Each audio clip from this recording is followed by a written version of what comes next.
Alright, let's talk about Australia. A country so determined to kill you, it has weaponized literally everything. Spiders that can melt your face, snakes that look at you sideways and you just drop dead. The sun, a giant, unforgiving laser pointer aimed at the continent. But in 1932, Australia faced its most formidable, most terrifying, most utterly ridiculous enemy. The emu. Yes, the emu. A giant, flightless bird. Looks like a feather duster on two stilts, with a permanent look of bewildered surprise. You wouldn't think this creature could be a national security threat, but you'd be spectacularly wrong. After World War I, the government gave land to returning veterans to farm wheat. A pastoral dream, except it sat on an emu migration route in Western Australia. So the government greenlit the operation. This wasn't some half-baked plan with a few blokes and shotguns. No, a full-blown military deployment. Sir George Pearce authorized serving soldiers from the Royal Australian Artillery.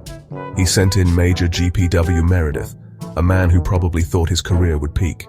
He was given command of 2 soldiers, Sergeant S. McMurray, Gunner J. O'Halloran, their arsenal, 2 Lewis machine guns, 10,000 rounds of ammunition.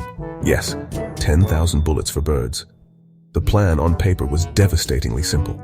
Soldiers would march into Campion, find the emus, and to use a technical term, brought them into oblivion. The media loved it. A Fox movie-toned cinematographer was sent along.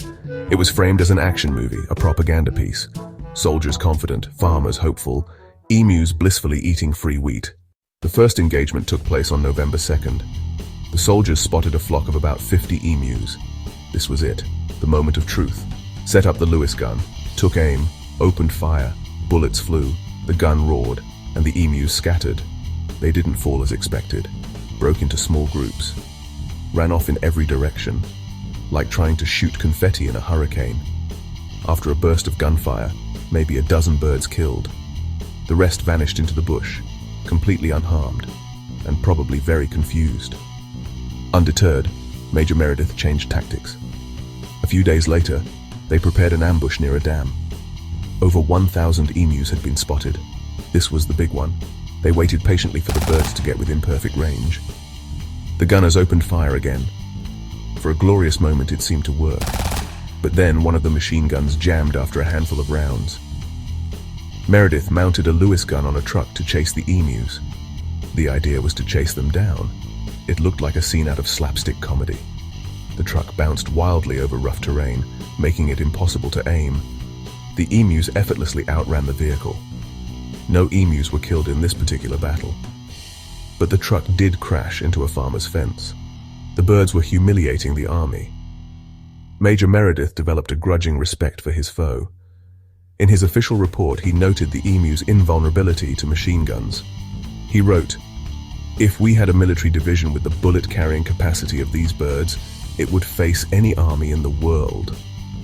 After nearly a week of this embarrassment, and with less than 100 emus killed out of 20,000, the first attempt was called off. The press had a field day. Newspapers that had been primed for a story of military triumph were now reporting on a national embarrassment. Headlines mocked the army's failure. One politician in the Australian House of Representatives wryly asked if medals would be awarded to the soldiers for their valiant efforts in the Emu War. The Minister of Defence, Sir George Pearce, faced intense criticism. Under pressure, he actually sent the soldiers back out for a second attempt, which was slightly more successful but still ultimately a failure. By the end, they had used nearly 10,000 rounds of ammo to kill just under 1,000 emus. The emu population remained strong. The final result was an undeniable victory for the emus.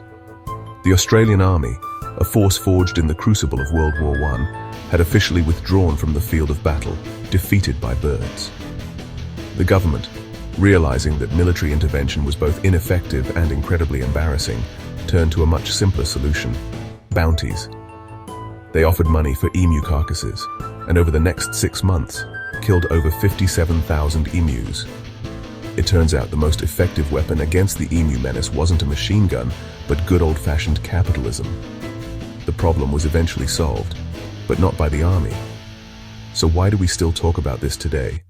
Because the story is perfect. It's a hilarious, almost unbelievable tale of human hubris, meeting the unpredictable chaos of nature. It's a reminder that sometimes the most technologically advanced solution is not the right one. You can have machine guns, military strategy, and government backing, but none of that matters when your enemy is a 6-foot-tall bird that runs like the wind and has a brain the size of a walnut.